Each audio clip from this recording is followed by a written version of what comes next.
පුරුදු විදිහටම මේක පටන් ගන්නම් මේ අර ලියලා ඇඳලා කතා කරන පුරුද්ද තියෙන නිසා ඒක තමයි මගේ ස්වභාවික පුරුද්ද. ඉතින් මුලින්ම සියලුම දෙනාට පිරුවන් සරණයි. ඉස්සෙල්ලාම කියන්න ඕනේ දර්ශන රුවන් මල්ලි මම කලින් අහලා තිබුණාට මම අඳුරගත්තේ එතුමාගේ ගොවිතාත්තා චිත්‍රපටියේ මුල් උත්සවයට මට එන්න කියලා මේ ආරාධනාව ලැබුණට පස්සේ එතකොට මේ මට හිතුණ දේ තමයි මේ ඇත්තටම එතුමා මාව දන්නවාද කියන එක. ඒ කියන්නේ ඒ කාලේ වෙනකොට එච්චර ලොකුවට මාව ගොඩක් අය දැනගෙන හිටියේ නැහැ. ඒක නිසා. ඉතින් මේ කොහොම වුණත් මේ අර කතාවකට තියෙන අපේ ඉස්සර පැරණි කතාවේ එක අත්තේ වහන්නේ එක જાතිය කුරුල්ලෝ කියලා.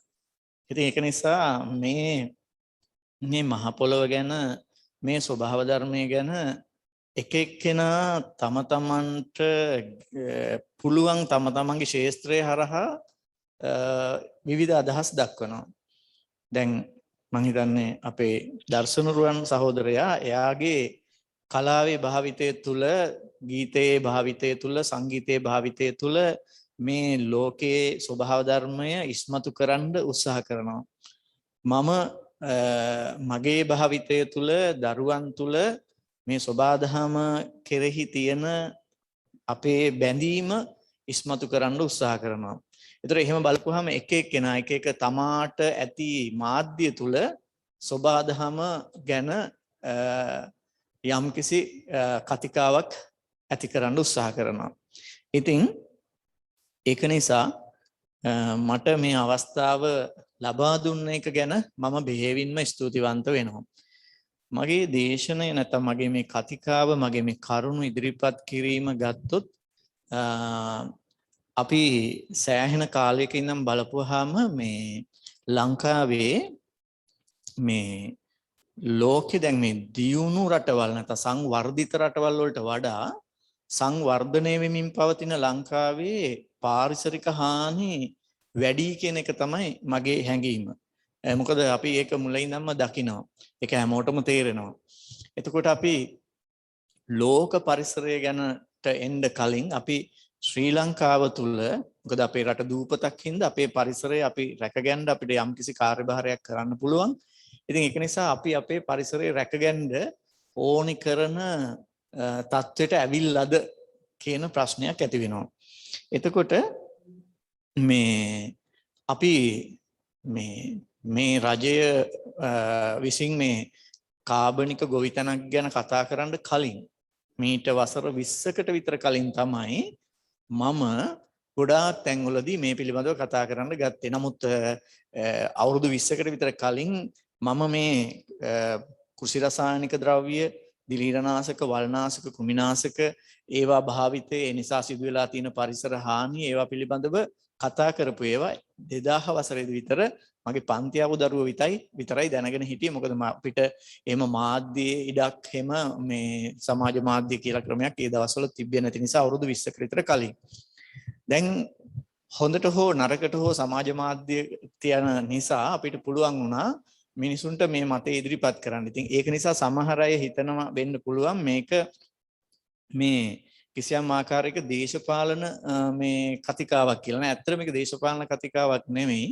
යම් කිසි විදිහකින් දැන් අපි මේ ඉදිරිපත් කරන දේ අපි කාලයක් තිස්සේ කිව්ව මේ environmental friendly කියන එක නැත්නම් පරිසර හිතකාමී තිරසාර කෘෂිකර්මයක් දක්වා යන්න පුළුවන් නම් මේක හරිම වටින දෙයක්. ඉතින් ඒක නිසා ඒ වෙනුවෙන් මේ රටේ පාලනය කරන අය කොච්චර වෙනස් වුණත් අපේ මතය වෙනස් වෙන්නේ නැහැ. ඒක සදාකාලිකයි.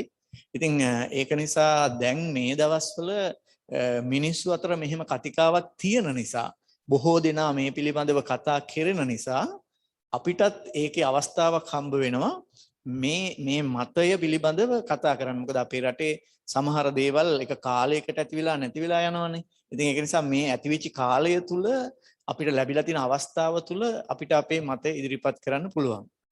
ඉතින් ඉස්සර වෙලා මේකට එන්න කලින් මම මේ ඔබ සියලු දෙනාටම විශේෂයෙන්ම කියන්න ඕනේ මේ මට හම්බ වුණා මේ පොත දැන් හොයාගන්නත් නෑ මේ ජාතික පුස්තකාලේ තියෙන්නේ. මේක සිංහල ගොවිතැන මැද උයන්ගොඩ විමල කීර්ති කියලා ස්වාමින් වහන්සේ කෙනෙක් විසින් තමයි මේක රචනා කරලා තියෙන්නේ. මේක රචනා කරලා තියෙන්නේ දැන්ට අවුරුදු 70කට පමණ පෙර. සිංහල ගොවිතැන කියලා එකක්. සිංහල ගොවිතැන. මම මේකේ PDF එකක් අපේ දර්ශන මල්ලිගේ මේ WhatsApp එකට දැම්මා. ඒක මේ අපේ මේ ඕනි කෙනෙකුට බලා ගන්න පුළුවන්. මේකේ සමහර තැන්වල අවුරුදු 70කට කලින් කියලා තියෙන ඒවා ගත්තොත් ඒ දේවල් අදටත් ඉතාමත්ම වළංගු වෙනවා. මේ ඒක කියනවා මෙහෙම මේ ඒ කාලේ ගැන කියන්නේ මේ අවුරුදු 70කට කලින් මේ එසේම මේ විශාල ගොවි ව්‍යාපාරයන් බාරව සිටින බොහෝ නිලධාරීහු ඉංග්‍රීසි පොඩ්ඩක් හැර ගොවිතැනේ මාහිමක්වත් නොදන්නෝය. ඉංග්‍රීසි ස්වල්පයක් දැනීම ලෝකත්‍රයෙහි ඇති සමස්ත විෂය දැනීමකයි සිතා සිටින හේින්ද කලිසමක් ඇඳ සිටින හේින්ද ගොවිතැන ඉගෙන ගන්තා තබා සිංහල ගොවියෙකු සමග සිංහල බසින් කතා කරන්නටත් ඔහු මැලි වෙති. මේ දිවයිනේ ගොවිතැන් දියුණු කරනු පිණිස විදේශීය විශේෂඥයින් ගෙන්වීමද දුරදිග නොබලා කරන ක්‍රියාවක්සේ අපට පෙනේ. සිංහල ගොවිතැන පිළිබඳ විශේෂඥයෝ නම් පළපුරුදු සිංහල ගොවියෝමය. මේ තෑ ගොවිතැන සම්බන්ධයෙන් හොඳ පරිකල්පන කළාහු ඔවුහුය. ඔවුන්ගේ උපදෙස් අපේ ආණ්ඩුව නොපිළිගන්නේ ඔවුන් කලිසම් නොහැඳෙන නිසාද යන්න ගැටලුවකි. සිංහල විවහාර කරන නිසා වන්නට පුළුවන්. ඇත්ත නම් මේ එන විශේෂඥයින්ටත් ගුරුහරුකම් දිය හැකි විශේෂඥයන් සිංහල ගොවීන් අතර සුලභ බවය. ඉතින් මේ එතකොට අපිට පැහැදිලි වෙනවා මේ ප්‍රශ්නේ අවුරුදු 70ක් විතර කලින් ඉඳන් හිමින් පටන් අරන් තියෙන ගැටලුවක් බව. දැන් මේකේ මේ පොතේම මේ ඇත්තටම බලන් යනකොට තියෙනවා මේ සිංහල වී වර්ග දාලා තියෙනවා. ඒක දැක්කහමත් අපිට නිකන් හරියට දුක හිතෙනවා. මේ තියෙන සිංහල වී වර්ග. ඒතර මේ සිංහල වී වර්ග මේකේ දාලා තියෙනවා. වී වර්ග 314ක්. ඒතකොට දැන් මේවයින් අපි අහලවත් නැහැ. මේ තමයි අපේ රටේ ජෛව විවිධත්වය කියලා කියන්නේ. මේ සමාන මේ හැම එකක්ම තව ගහකින් වෙනස් වෙන්නේ ඒගොල්ලන්ගේ DNA වල නැත්නම් ජාන වල වෙනස්කම නිසා. ඉතින් මේසා විශාල ජෛව විවිධත්වයක් තිබිච්ච රටක මේ ජෛව විවිධත්වය සංරක්ෂණය කළේ නැත්තේ ඇයි? එහෙම නැත්නම් අපිට වෙන රටවල් වලින් එන මේ අලුතින් එන වී වර්ග වලට ගත්තේ මේ අය තියෙන ජාන සම්පත්ද? ඒතර අපේ රටේ අපිට ආවේනික වූ ජාන සම්පත් වලින් මුදල් හෙව්වේ වෙන රටවල් වල ඇයද? නැත්නම් අපේ ජාන මංකොල්ල කෑවද? ඔයගේ ප්‍රශ්න රාශියක් තියෙනවා. හැබැයි මගේ අද මේ දේශනේ යන්නේ ඒ පැත්තට නෙමෙයි. මේකේ අපි ඉස්සර වෙලාම මේ පළවෙනි මේ හදලා තියෙන එකේ මම ඔබට පෙන්වන්නම්. පළවෙනි එක මල්ලියක දාන්නකො.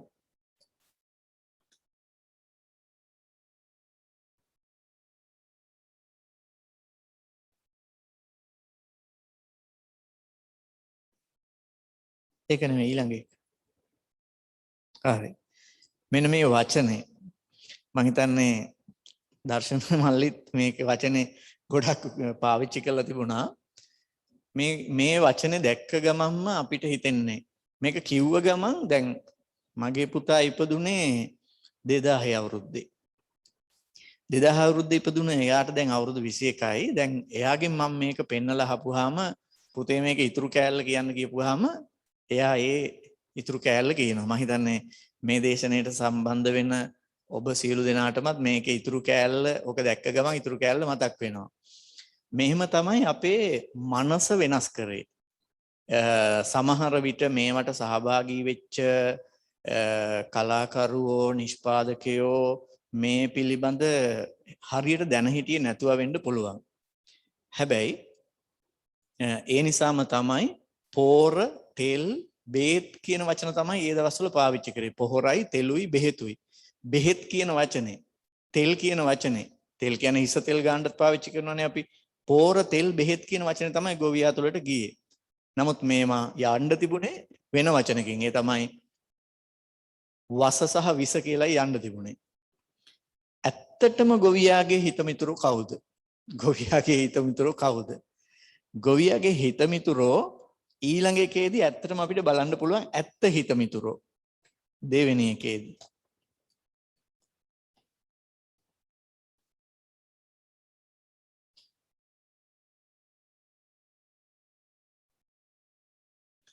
මේ තමයි ගොවියාගේ හිතමිතුරෝ. මේකේ ඉන්නවා අනාදිමත් කාලෙක ඉඳන් අපේ තිබුණේ ලංකාවේ වීවගාව. ඒ වීවගාව ආශ්‍රිතව ඉන්න මකුළුව වර්ග රාශියක් ඉන්නවා. ඒ මකුළුවෝ දැන් අපේ ඔය ගොයමේ ඉන්නවනේ පලිබෝධකයෝ කියලා කෘමිසත්තු.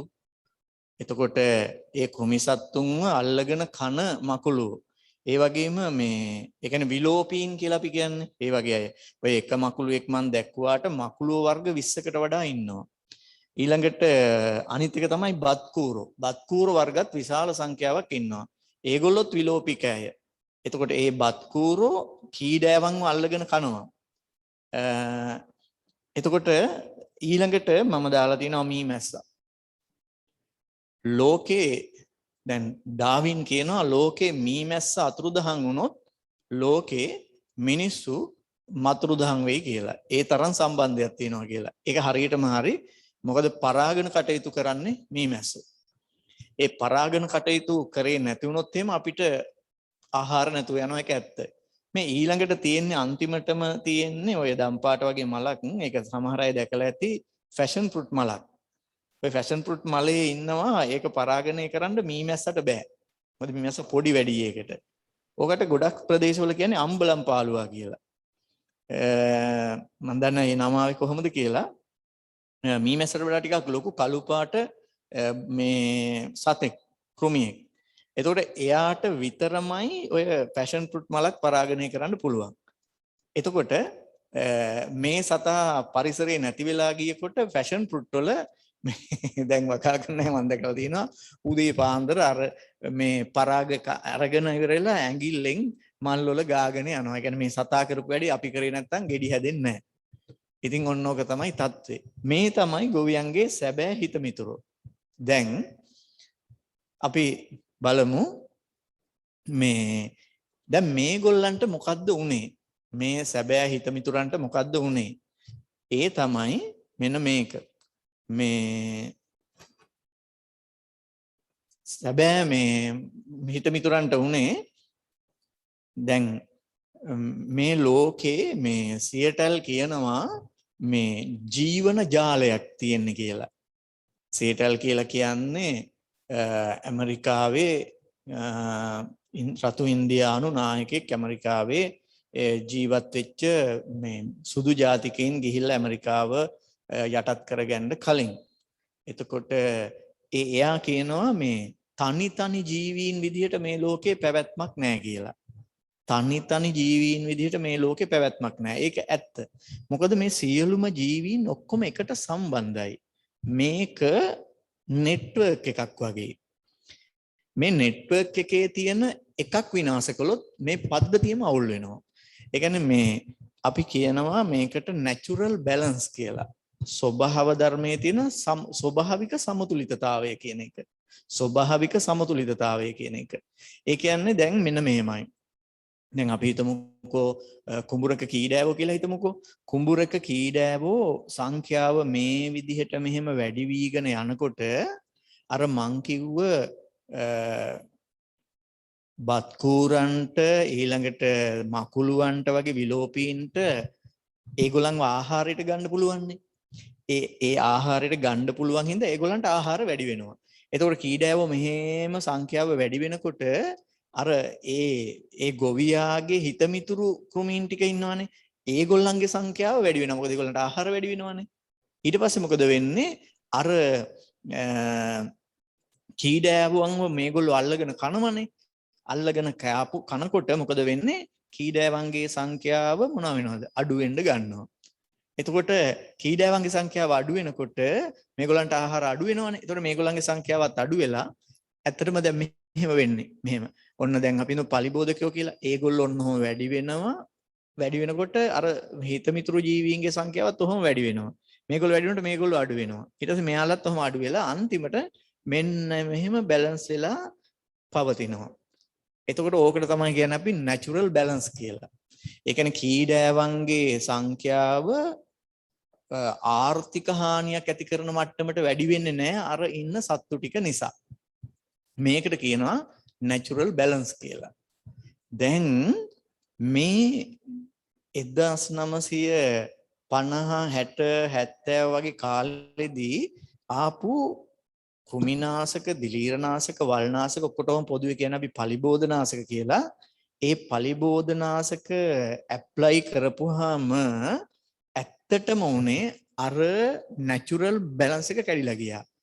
ඇත්තටම ඒකෙන් උනේ කීඩෑව වගේ පලිබෝධකයින්ට වඩා අර හිතමිතුරු සතුන් ටික නැති වෙලා ගියා. ඒ හිතමිතුරු සතුන් ටික නැති වෙලා ගියා. හිතමිතුරු සතුන් ටික නැති වෙලා ගිහින් ඔවුන් වඳ වෙලාම ගියා. මේක ඔබට බලන්න පුළුවන් මේ දැන් කෘෂි රසායනික ද්‍රව්‍ය භාවිතා කරලා කරන කුඹුරකට ගිහින් බැලුවොත් මේ සත්තු ඉන්නවද කියලා බලන්න පුළුවන්. මම අවුරුද්දයකට විතර කලින් ජපානයේ ගියා. ඒ වෙලාවේ ජපානයේ ග්‍රාමීය ප්‍රදේශයක වීවගා කරන ක්ෂේත්‍රයකට ගියාම ඇඟේ හැප්පෙන සයිස් එකට වීවගාවට උඩින් ඉන්නවා බත්කූරෝ. ඉතින් මට හරි සන්තෝෂ හිතුණා. ඒ අය කිසිම කෘෂි රසායන ද්‍රව්‍යයක් භාවිතා කරන්නේ නැහැ. එතකොට දැන් මේ ඒ නැචරල් බැලන්ස් එක නැති වෙනවම මොකද වෙන්නේ? දැන් පලිබෝධකයාට දැන් පලිබෝධකයාත් මැරෙනවා. හැබැයි පලිබෝධකයා මැරෙනවට වඩා වැඩි ප්‍රමාණයකින් අර හිතකර ජීවීන් ටික මැරිලා යනවා. ඒගොල්ලන්ගේ ගහනේ හොඳටම අඩු වෙනවා. ඊට පස්සේ මොකද වෙන්නේ? ඔන්න ඊට පස්සේ පලිබෝධකයන්ගේ සංඛ්‍යාව වැඩි වෙනකොට අරගොල්ලන්ගේ සංඛ්‍යාව වැඩි වෙන්න විදිහක් නැහැ. උන් විනාශ වෙලා ගිහින්. ඊට පස්සේ පලිබෝධකයාගේ සංඛ්‍යාව වැඩි වෙනකොට නිරන්තරයෙන් වැඩි වාර ගාණක් පලිබෝධනාශක යොදන්න වෙනවා. එතකොට ඒ පලිබෝධකයා ඒකට ඔරොත්තු දෙන තත්යකටපත් වෙනවා. ඊට පස්සේ හදන එක ඊට වැඩිය lethal dosage එක. ඒක නැත්නම් මාරාන්තිකගේ ඊට වඩා වැඩි වෙන එකක් හදන්න වෙනවා. එහෙම වෙලා තමයි මේ අර්බුදය ඇති වෙන්න පටන් ගත්තේ. අවසානයේදී පලිබෝධනාශක නොමැතිව ගොවිතැන් කළ නොහැකි තත්වයටපත් වුණා. මේක හිමින් සිද්ධ වෙච්ච දෙයක්. ඉතින් ඒක නිසා මේකෙදි මේ සයිකොලොජිකල් සිද්ධ කරපු දෙයක්ත් තියෙනවා.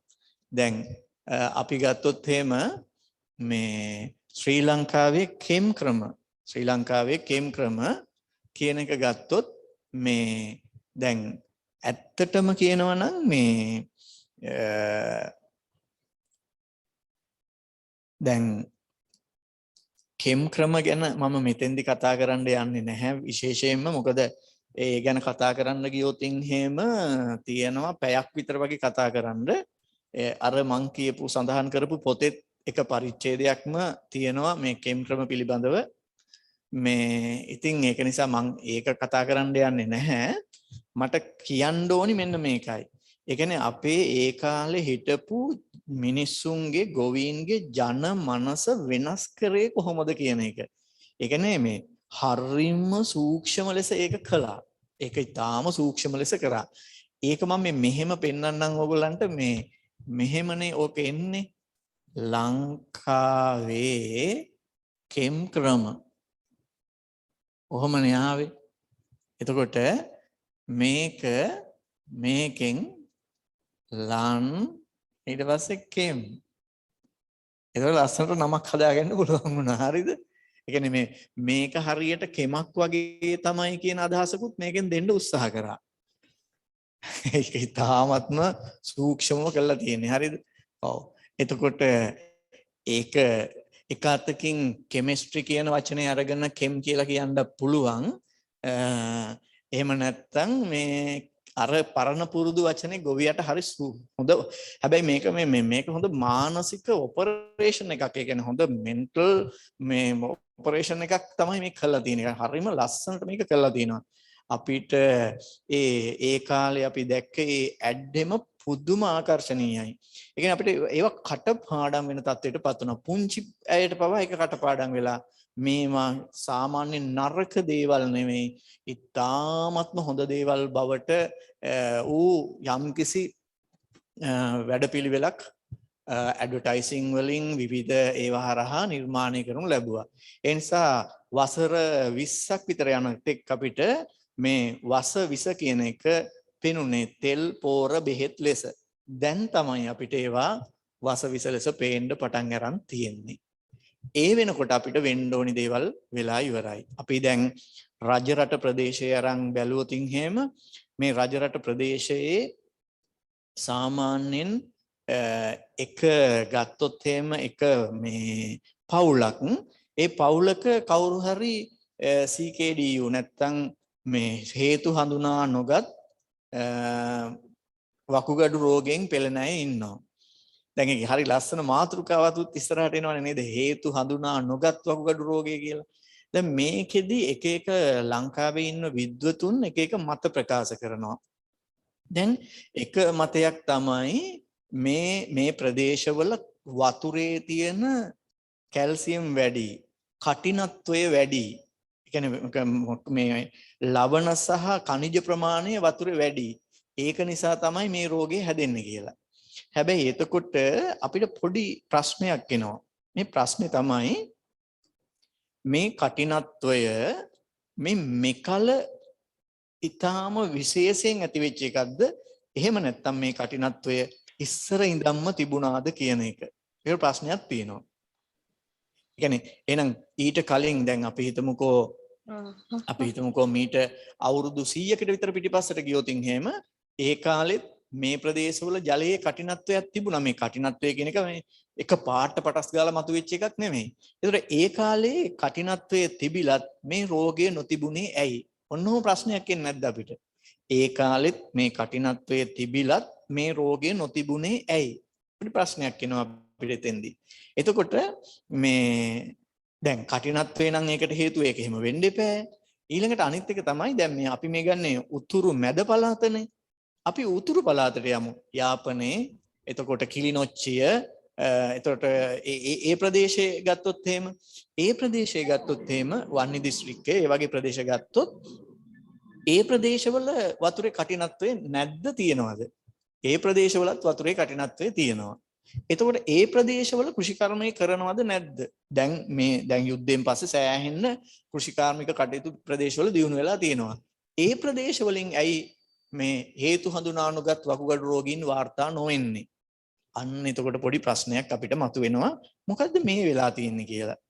ඒකට ප්‍රධාන හේතුව තමයි ඒ කාලේ ඒ ප්‍රදේශයේ පැවති යුද්ධය නිසා මේ යූරියා වගේ පොහොර ඊට පස්සේ කෘෂි රසායනික ද්‍රව්‍ය එහෙට යැව්වේ නැහැ බෝම්බ හදයි කියන බයට.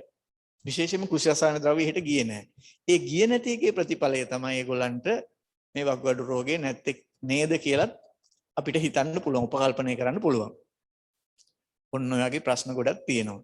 ඉතින් ඒක නිසා මේ අපිට පැහැදිලිව පෙනී යනවා මේ ගැටලු සහගත ස්වභාවය, මේ පිළිකා ප්‍රමාණයේ වැඩිවීම, වකුගඩු රෝගවල වැඩිවීම, වෙනත් ප්‍රතිශක්තිකරණ පද්ධතිය වෙනස් වන රෝග ගණනාවක් දැන් හොයාගෙන තියෙනවා. මල්ටිපල් ස්ක්ලෙරෝසිස් වගේ ඒ වගේ රෝග ගණනාවක වැඩිවීමක් සිද්ධ වෙනවා. ඒක ඕනෑම කෙනෙකුට තේරෙනවා. එහෙනම් මේ රෝග විශාල වශයෙන් බෝ නොවන රෝග මෙතරම් විශාල වශයෙන් වැඩිවීමට මේ කෘෂි රසායන ද්‍රව්‍ය හේතුුනේ නැද්ද කියන ප්‍රශ්නේ අපිට සාධාරණව ඇති වෙනවා. ඉතින් ඒක නිසා දැන් අපි ගත්තොත් එහෙම මම හිතන්නේ මේක මම දැක්ක අපේ දර්ශන මල්ලිගේ ෆිල්ම් එකෙත් අර ඉස්සර ගොවීන් කුඹුරෙන් වතුර ටිකක් අරගෙන බොනවා. එතකොට ඒ බොනකොට කුඹුරේ පොඩි මාළු වර්ගත් ගොඩක් ඉන්නවා. එතකොට දැන් බිව්වොත් මොනවා වෙයිද? ඒක තමයි තියෙන ප්‍රශ්නේ. ඒ වගේ තත්යකට පරිසරය වෙනස් වෙලා තියෙනවා. ඒක තමයි මට ඇත්තටම කියන්න උවමනාව තියෙන්නේ. ඉතින් ඒක නිසා මේ දැන් ඇත්තටම මේ අපිට මේ සමාගම් වල වැඩ කරන්නෙත් ලංකාවෙම අය තමයි. ඉතින් ඒගොල්ලන්ට අපිට කියන්න වෙන්නේ මේ සමාගමක් එක්ක තියෙන වෛරී ස්වභාවයක් අපිට නැහැ. ඒගොල්ලන්ට පුළුවන් නම් මේ විදිහට ලංකාවේ තියෙන දේවල් හඳුනාගෙන ස්වභාවික මූලධර්ම වලට ගැලපෙන දේවල් හඳුනාගෙන මේ ගමන යන්න පුළුවන් නම් මං හිතනවා වඩා හොඳයි කියලා. ඉතින් දැන් මම මේ කිව්වේ මේකේ තියෙන අර්බුදය ගැනනේ. හරි අර්බුදය ගැන කිව්වේ. හරි අර්බුදය එහෙමනම් අපි මොකද්ද මේකට ගන්න පුළුවන් විසඳුම් මොනවද කියන එකත් බලමු. මේ විසඳුම් ගැන කියන්න කලින් මට චූටි දෙයක් කියන්න තියෙනවා. මේ අපි ඉස්සර වෙලාම මේ සියලුම වගා කටයුතු කෘෂිකර්මය සේරම කරන්නේ අපි මේ පස පාදක කරගෙනනේ. ඉතින් ඒක නිසා මේ අපි මේ ඉස්සෙල්ලාම මේ පස කොයි වගේද මේක මාතෘකාව හෙන්න දීර්ඝයි පස පිළිබඳව කතා කරන්න ගියොත් මම ගොඩාක් විස්තරාත්මකව කතා කරන්න යන්නේ නැහැ. පොඩි හැඳින්වීමක් මෙතන කරන්න බලාපොරොත්තු වෙන්නේ. අපි බලමු පසේ මොනවද තියෙන සංඝටක කියලා. එක කියලා තියෙන එක.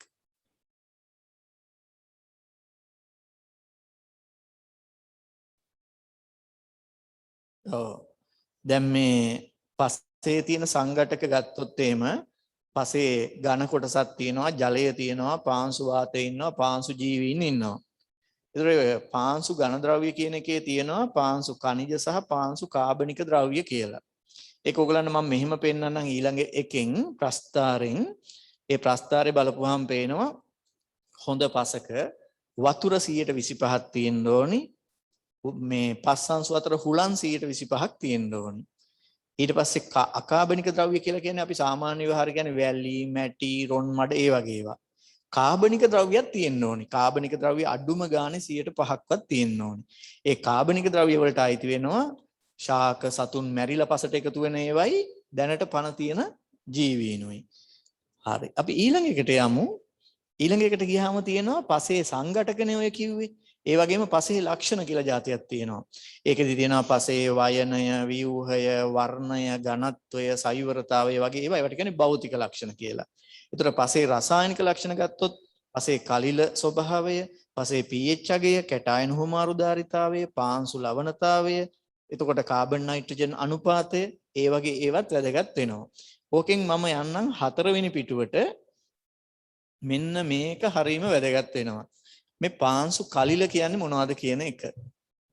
දැන් ඔය මේ අපි ගත්තොත් සමහර ප්‍රදේශවල මේ විදිහට භෝග වගා කරනකොට මේ පස තුල තියෙන්න ඕනි. දැන් අපි හිතමුකෝ අපි මේකට පොහොර දානවා කියලා. මේ පැලේට පොහොර දානවා. මේ දාන පොහොර දැන් මම කතා කරන්නේ රසායනික පොහොර දානකොට. හරි. මේ රසායනික පොහොර දානවා අපි. රසායනික පොහොර. මේ රසායනික පොහොර වල තියෙන්නේ රසායනික ද්‍රව්‍යනේ. ඒවා පසේ වතුරේ දිය වෙනවා.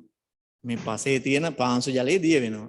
දිය වුණාම මේ දාපු ටික ඔක්කොම එක සැරේ මේ ගහට උරා ගන්න බෑනේ. ඒ කියන්නේ දැන් අපිට බෑනේ 3 වේලකට හරියන්න එක දවසක කාලා මෙන්න ඊළඟ දවසේ නිකන් ඉන්න බෑනේ. එහෙම කණ්ඩත් බෑනේ. ඒ වගේ මෙයාලට එහෙම ඔක්කොම උරා ගන්න බෑ.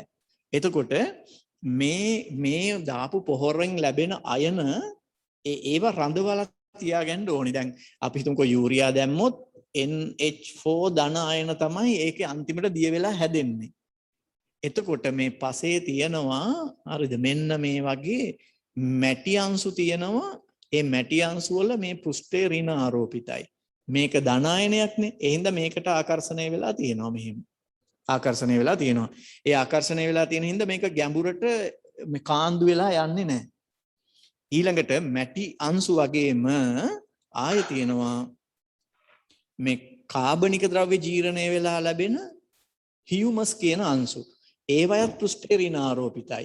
ඒ හින්දා ඒවට මේක මේ අධිශෝෂණය වෙලා තියෙනවා. එතකොට පල්ලහැට යන්නේ නැහැ. දැන් ওই ගොවියට තියෙන ලොකු ප්‍රශ්නයක් තමයි මේ දිගටම මේ වගා කරනකොට සමහර ප්‍රදේශවල දැන් කල්පිටිය ඔය ප්‍රශ්නේ ලොකුවට තියෙනවා ලංකාවේ. කල්පිටිය තනිකර මේ මැටි හොයන්නවත් නැහැ. මොනම මැටි තනිකර වැලි සහිතයි පස. හැබැයි ගොවියෝ වගා කරනවා. එතකොට ඒගොල්ලෝ කරන්නේ රසායනික පොහොර වෙන තැනක දානවට වඩා 6-7 ගුණයක් දාලා තමයි වගා කරන්නේ. එතකොට එහෙම දාපුවාම ඒ දාපු ටිකෙන් චුට්ටක් උරා ගන්නවා වැඩි හරිය හේදිලා යනවා. එතකොට මේ පසට පුළුවන් නම් කාබනික ද්‍රව්‍ය දාලා ඒ කාබනික ද්‍රව්‍ය වලින් හියුමස් ලබා දෙන්න පුළුවන් නම් ඒ හියුමස් ඍණ ආරෝපිත හින්දා අර අයන ටික රඳවා ගන්න පුළුවන්. එතකොට දැන් කියනවා මෙහෙම මේ සාමාන්‍යයෙන් පසට පොහොර දාපුවාම ඒ පොහොර දැන් යූරියා දැම්මොත් යූරියා වලින් ගහට උරා ගන්නේ 120යි. 180ක්ම හේදිලා යනවා. ඉතින් ඒකට හේතුව මේ පොහොර දානකොට මිනිසුන්ට මේ ගොඩක් අයට මේ පාංශු පරිසර පද්ධතිය පිළිබඳව එච්චර දැනුමක් නැහැ. පස්සේ කලිල නැත්තම් කොච්චර පොහොර දැම්මත් වැඩක් නැහැ. ඒක රඳවා ගන්න බෑ. ඉතින් ගොවියට මේකට කාබනික ද්‍රව්‍ය දාන්න කියලා කියනවට වඩා හොඳයි එහෙම නොවුනොත් මොකද්ද වෙන්නේ කියලා කියලා දෙන එක. ඉතින් ඒක නිසා ඒගොල්ලන්ට තේරෙන භාෂාවෙන් ඒක කියලා දෙන්න වෙනවා. ඒ කියන්නේ කාබනික ද්‍රව්‍ය කියලා කියන්නේ කොළ රොඩු ඒවා ජීර්ණය වෙලා ලැබෙන දේවල් මේ පසට දාපුවම පස්සේ මේ පසේ ඒවා ජීර්ණය වෙලා හියුමස් කියලා අංශු జాතියක් හැදෙනවා. ඒකට තමයි මේවා ඔක්කොම ඇට්‍රැක්ට් වෙලා තියෙන්නේ. එතකොට එහෙම තියෙද්දි ගහට ඕනි වෙලාවට ඒක ගන්න පුළුවන්. බොහොම ලිහිල්ව වැඳිලා තියෙන්නේ. හැබැයි එතකොට පල්ලහැට ශරණය වෙලා යන්නේ නැහැ. එතකොට රසායනික පොර විතරක් දාලා ඉවර වෙලා ඒකෙන් වෙන්නේ අපේ කියන්නේ අර අපි ඒකට යොදවන මේ මුදල වැඩි වෙන එක විතරයි. ඊළඟට ඊළඟ මේකට ගියොත් ඔය මේ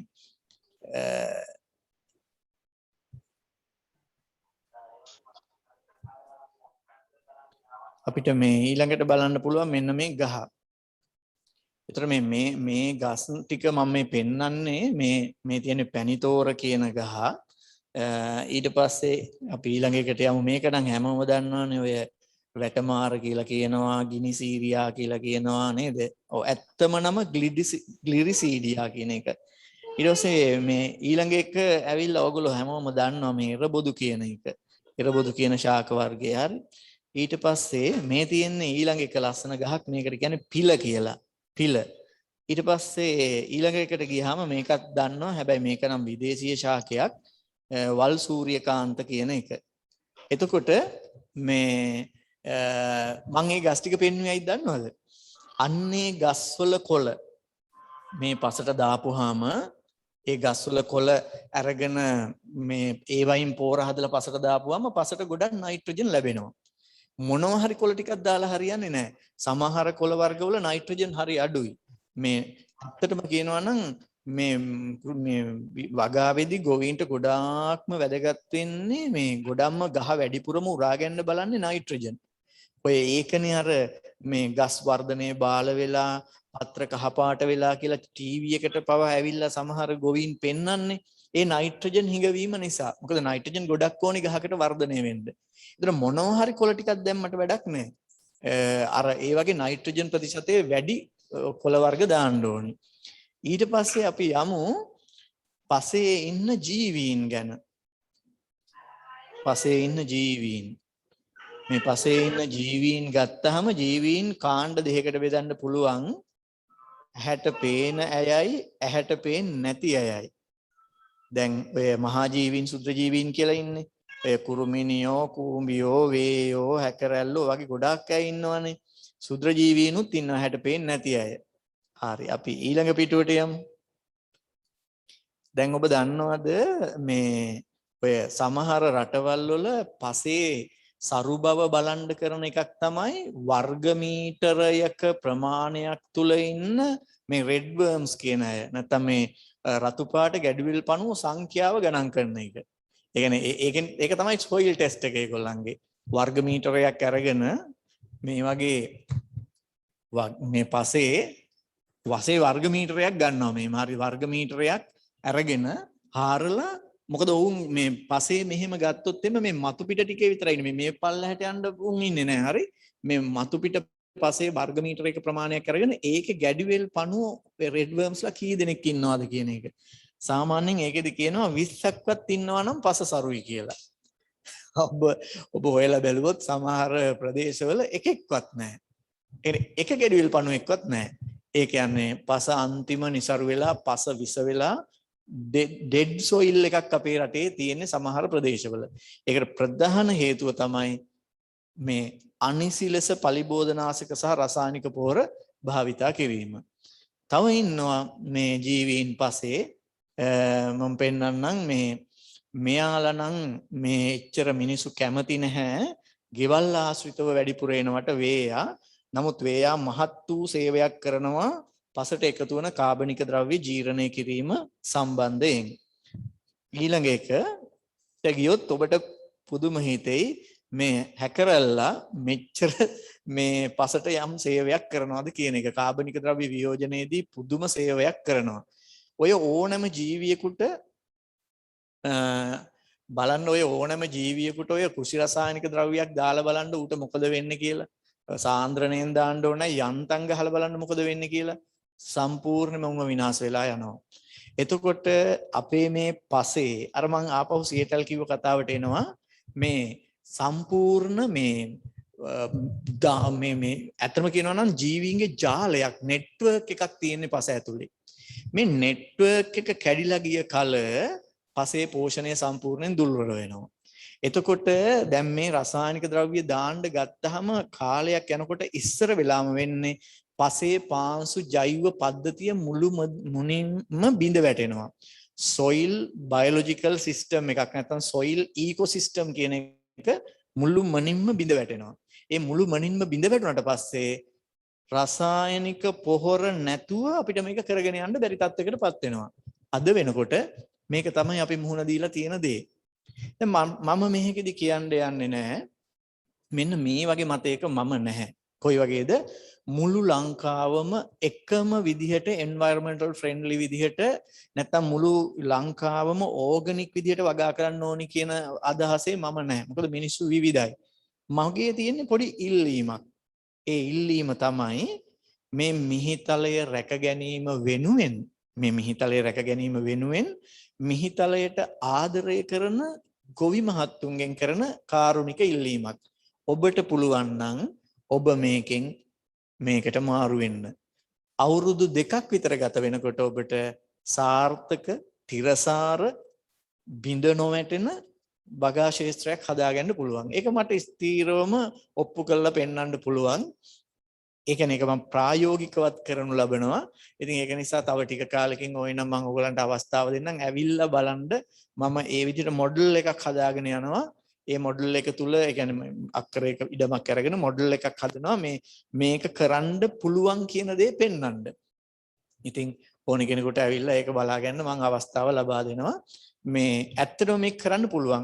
ඒ නිසා මේක ඇවිල්ලා බලෙන් පැටවීමක් නෙමෙයි. ඒ කියන්නේ මම කියන්නේ හෙට උදේ ඉඳන් මුළු ලංකාවේ සියලු දෙනාම මේ ඕගනික් ෆාමින් මෙතඩ් එකට යන්න ඕනේ. එහෙම නැත්නම් එන්වයරන්මන්ටල් ෆ්‍රෙන්ඩ්ලි එකට යන්න ඕනේ කියලා. මිනිස්සු විවිධයි. ඒ නිසා මට ඒ ඔක්කොටම එහෙම බලපෑම් කරන්න බෑ. කරන්න ඉල්ලීමක් තමයි. ඒ ඉල්ලීම තමයි මේ දේශනය අහගෙන ඉන්න ඔබ සියලු දෙනාගෙම ඔළුව තුල මේ අදහස රෝපණය කිරීම. ඒක තමයි මගේ පරමාර්ථය.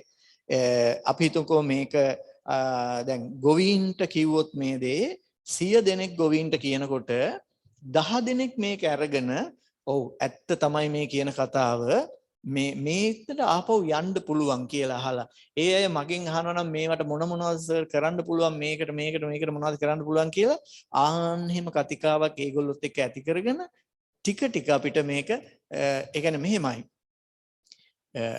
මානුෂවාදී පරිසර හිතකාමී අනාගත પરම්පරාව ගැන හිතන මිනිස්සු හැමෝම එහෙම නෑ. කියන්නේ මිනිස්සු විශාල ප්‍රමාණයක් නෑ.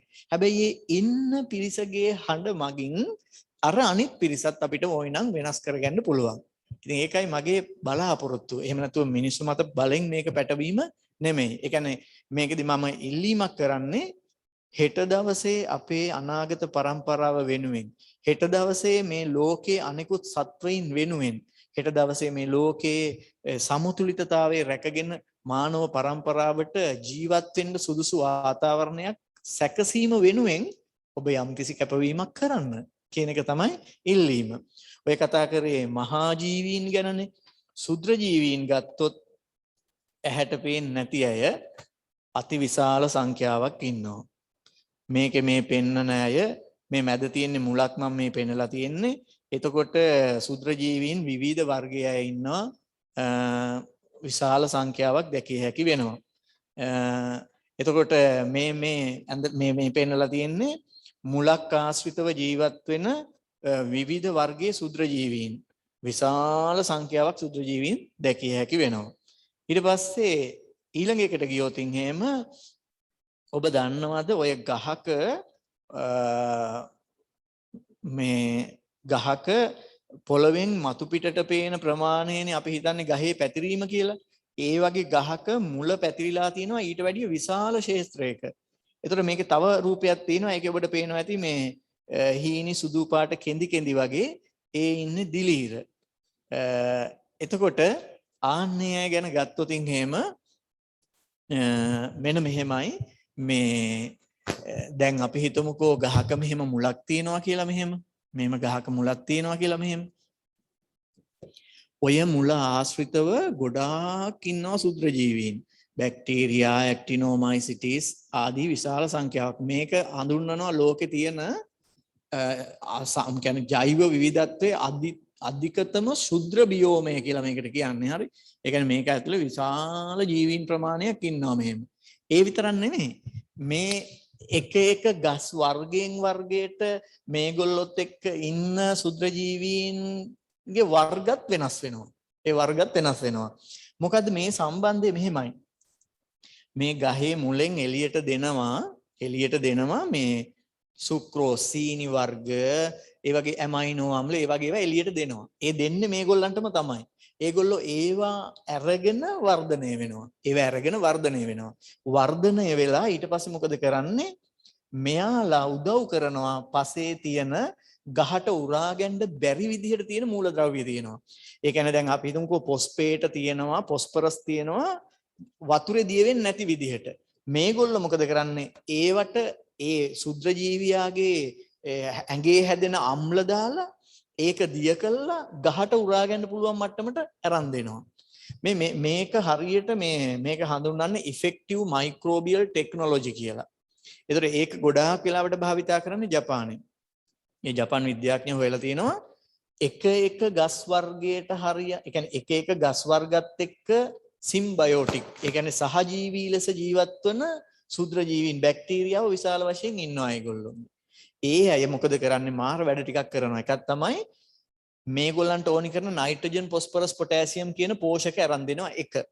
දෙවෙනි එක තමයි ගහේ වර්ධනයට ඕනි කරනවා ඔක්සීන්, ගිබරලින්, සයිටොකයිනින් වගේ මේ උත්තේජක දෙයක්. ඒ කියන්නේ ශාක හෝමෝන කියන්න පුළුවන්. ඒව හදලා දෙනවා ගහේ වර්ධනය වැඩි කරන්න. ඒක නෙමෙයි වැදගත්ම දේ. මොකක්ද දන්නවද වැදගත්ම දේ? මේ අය නිපදවනවා ඇන්ටි මයික්‍රෝබියල් ඒජන්ට් කියලා ඒවට කියන්නේ. ඒ කියන්නේ ප්‍රතිශුද්‍ර ජීවී ද්‍රව්‍ය කියලා කියන්නේ. ඒ කියන්නේ මෙහෙම ඉන්න ශුද්‍ර ජීවීන් ටික හදනවා මේ ශුද්‍ර ජීවීන්ට විස වෙන සංයෝග වගයක්. හැබැයි කොයි ශුද්‍ර ජීවීන්ටද? ගහේ මුලින් ඇතුල් වෙලා ගහට ලෙඩ හදන. දිලීර රෝග එනවනේ ගස් වලට. ආන්නේ වගේ රෝගවලට රෝගකාරකය ඉන්න පුළුවන්. රෝගකාරකයට මේ ළඟට එන්න දෙන්නේ නැහැ මේගොල්ලෝ. රෝගකාරක ගහේ මුලට ලෙඩ හදන අයට මෙතෙන්ට එන්න දෙන්නේ නැහැ. ඒගොල්ලන්ට විස සහිත වන සංයෝග හදනවා. දැන් ඔබ අහලා තියෙනවනේ මෙහෙම පොඩි දෙයක් කියන්නම්කෝ. පෙනිසිලින් කියලා ඖෂධයක් තියෙනවනේ. ඒක දෙන්නේ මිනිසුන්ගේ බැක්ටීරියාව ආසාදනය වුණොත් මරන්නනේ. දැන් පෙනිසිලින් හදාගන්නේ මොකෙන්ද? පෙනිසිලියම් නොටේටම් කියන ශුද්‍ර ජීවියාගෙන්.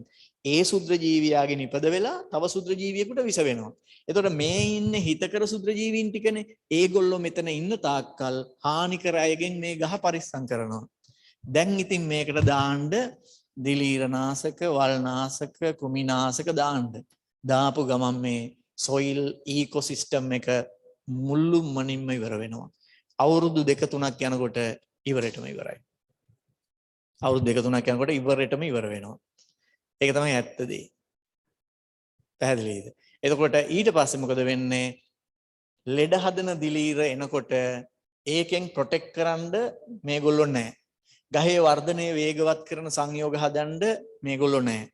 ගහට ඕනි කරන පෝෂක දිය වෙන මට්ටමට හදලා මෙයාට දෙන්න ඒ අදාළ සුද්‍ර ජීවීන් නැහැ. ඊට පස්සේ අපි ඒක ඔක්කොම කෙමිකල් වලටම පස්සේ කාලෙක බාර දෙනවා. ඒ කියන්නේ සොයිල් ඉකෝසිස්ටම් එක සම්පූර්ණයෙන්ම විනාශ කරලා දාලා මුළු මනින්ම විනාශ කරලා දාලා ඊට පස්සේ අපි දෙනවා කෙමිකල් ටිකක් දෙනවා. කෙමිකල් වලින්ම මේක අරගෙන යනවා. මේක තමයි අපිට වෙලා තියෙන්නේ.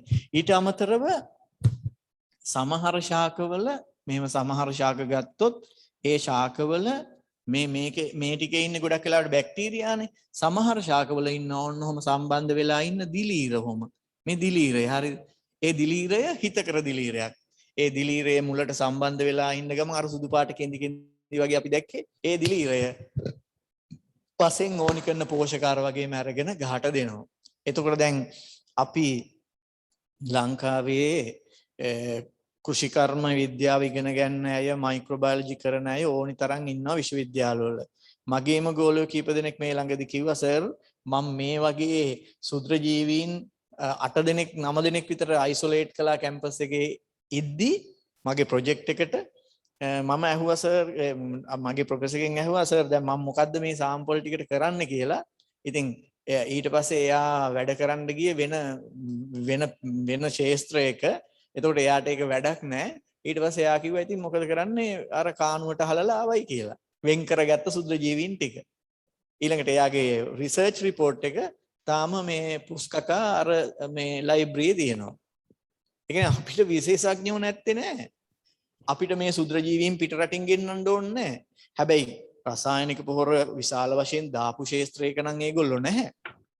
දාපු ශාස්ත්‍රයක ඒගොල්ලෝ නැහැ. ඒ වුණාට වර්ජින් සොයිල් කියන එක අපිට ලංකාවේ තාමත් හොයාගන්න පුළුවන්. ඒ කියන්නේ ඔය ලොකු වනාන්තරයක මතු පිට පස් වලින් අපිට මේ සුද්ධ ජීවීන් හොයාගන්න පුළුවන්. ඒගොල්ලෝ අයිසොලේට් කරලා වෙන් කරලා අරගෙන විද්‍යාගාරයක් තුල වර්ධනය කරලා ගොවීන්ට දෙන්න පුළුවන්.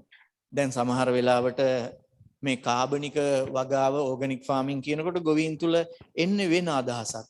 ඒගොල්ලන්ට හිතෙන්නේ මේ මොන වගේ අදහසක්ද ඒගොල්ලන්ට හිතෙන්නේ? ඒගොල්ලන්ට හිතෙන්නේ මේ අර මේ ගෝම පෝර ටිකක් දාලා වගා කරනවා. එහෙම නැත්නම් සමහර වෙලාවට ඒගොල්ලෝ හිතනවා මේ වී වගාවට මේ කාබනික පෝර දැම්මොත් ටොන් ගාණක් දාන්න වෙයි. ඒතකොට ඒ ටික ඇත්තනේ ටොන් ගාණක් දාන්න වෙයි කියලා හිතෙනවා. මොකද රසායනික පෝරවල සාන්ද්‍ර වෙලානේ තියෙන්නේ මේ නයිට්‍රජන් ෆොස්ෆරස් පොටෑසියම්. අව කාබනික පෝරවල ටිකයිනේ තියෙන්නේ. ඒතකොට ටොන් ගාණක් දාලා කුඹුර ගොඩ වෙයිද කියලා. ඇත්තටම අපි කරන්න ඕනේ ඒක නෙමෙයි. අපි කරන්න ඕනේ මයික්‍රෝබයොලොජි කියන එක භාවිතා කරලා. ඒ කියන්නේ සුද්ධ ජීව විද්‍යාව භාවිතා කරලා මේ සිස්ටම් ටික හොයලා මේ ඉන්න සුද්ධ ජීවීන් වෙන් කරගෙන දැනටත් හැබැයි ලංකාවේ සමහර කම්පැනි තියෙනවා මම ඒවයි නම් කියන්න යන්නේ නැහැ. ඒගොල්ලෝ මේ සුද්ධ ජීවීන් වගා කරලා ඒගොල්ලෝ අයිසොලේට් කරලා කියන්නේ ලංකාවේම විශේෂඥයෝ මේ කෘෂිකාර්මික කටයුතු වලට යොදා ගන්න කම්පැනි මම දන්නේ ඒවා තියෙනවා. ඉතින් ඒක කරගෙන යනවා. ඊට පස්සේ දැන් තව දෙයක් මට කියන්න ඕනේ මෙන්න මෙහෙම මේ නයිට්‍රජන් පොහොර ගැන කියනකොට මේ මම අර ඉස්සෙල්ලා කිව්වා වගේ නයිට්‍රජන් පොහොර ගැන කියනකොට විශේෂයෙන්ම කියන්න ඕනේ මෙහෙම මේ ගහකට මේ නයිට්‍රජන් මෙන්න මේ නයිට්‍රජන් ඕනි මේ නයිට්‍රජන් උරාගන්නේ NO3 විදිහට මෙහෙම තමයි උරාගන්නේ ගහ කැමති මේ විදිහට උරා ගන්න. මේ විදිහට උරා ගන්න තමයි කැමති. පැහැදිලිද ඒක? එතකොට දැන් මේ නයිට්‍රේට කියන එක නැත්තම් මේම පසේ තියෙන ප්‍රමාණය ඉතාම අඩුයි. ඒ හින්දා තමයි ගහේ කොළ කහ පාට වෙලා අර එහෙම වෙන්නේ. ඔය රසායනික පොර දාලත් බලාපොරොත්තු වෙන්නේ මේක දෙන්න තමයි. හැබැයි ඔබ දන්නවද වායුගෝලයේ තියෙනවා නයිට්‍රජන්. මේ නයිට්‍රජන් තියෙනවා 78ක්. 78ක් නයිට්‍රජන් තියෙනවා. කරුම කියන්නේ මේක තියෙන ප්‍රමාණය කොච්චර අඩුයිද කියනවා නම් මේ ගහට මේක නැති වෙලා මේ කොළ කහපාට වෙලා තියෙද්දි ඒ කියන්නේ අපි කියනවා ගහ නයිට්‍රජන් ඌනතාවයෙන් පෙළෙද්දි ගහ වටේට කොළවල ගෑවි නෑවි නයිට්‍රජන් තියෙනවා. ගහට ඒ නයිට්‍රජන් ගන්න බෑ වායුගෝලයෙන්. ආර කර්මයක් ඒක. පැහැදිලිද ඒක? දැන් යූරියා හදනකොට කරන්නේ මොකද්ද දන්නවද? මේ වායුගෝලයෙන් නයිට්‍රජන් අරගෙන තමයි ඒගොල්ලෝ හදන්නේ යූරියා.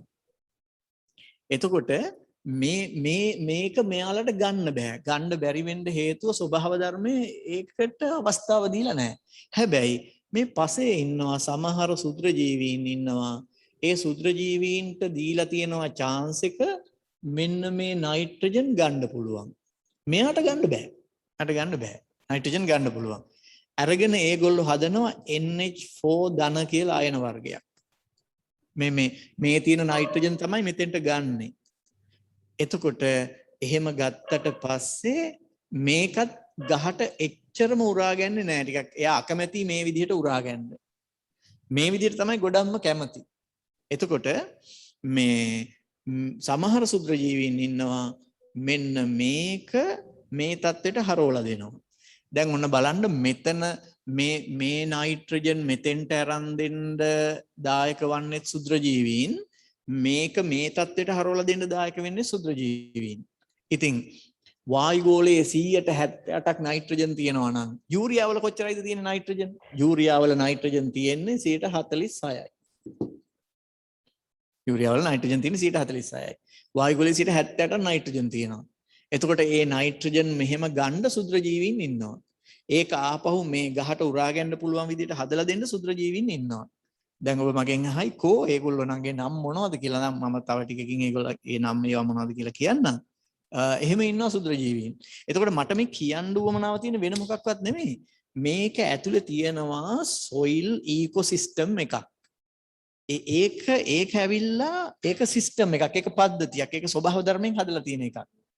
එතකොට ඒ ස්වභාව ධර්මයෙන් හදලා තියෙන මේ පද්ධතියට අපි මිනිසා විසින් ඒ කියන්නේ ඉන්ටරැක්ෂන් එක, හියුමන් ඉන්ටරැක්ෂන් එක, මිනිස්සුන්ගේ බලපෑම වෙන්නේ කොහොමද?